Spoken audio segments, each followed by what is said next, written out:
nampitsaly anao ade fonako eto fa ny fitiavako anao tsy manaiky fifikitra ny kaza veliseto ho anao mandrakizay mifaniriny fa tsy hovavitso ny fefanilandry raha ilaozanao ade manginy ianao le fo mitoboka mba endraso endraso endraso endraso vetivety fazamba mandeha mengavy mengavy mengavy mba iandraso fazamba naraka anao any ny saiko tsy milama vady mitalao androany zany naraka anao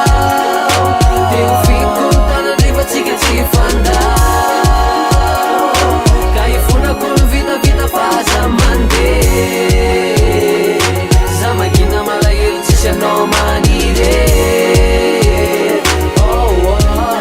ka mengavy fazamba mandeha raha ny fianatody nilandry fa tsisy fahasambarana ranao mandeha to tsy ampy anao ilay fandrina ka ny alahelo anao mamimbidy be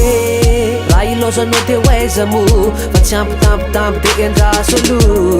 zany tsy mafoy anao intsony ianao le fo mitoboka mba endraso endraso endraso endraso vetivety fazamba mandeha mengavy mengavy mengavy mba iandraso fazamba naraka anao any ny saiko tsy milama vady mitalao androany zany naraka anao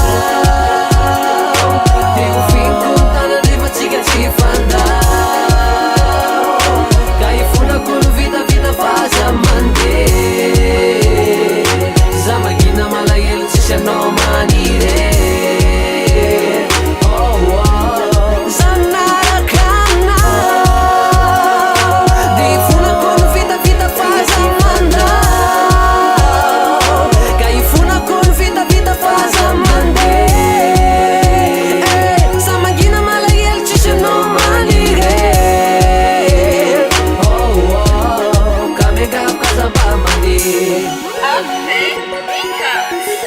Coming up as a mama, yeah. Oh.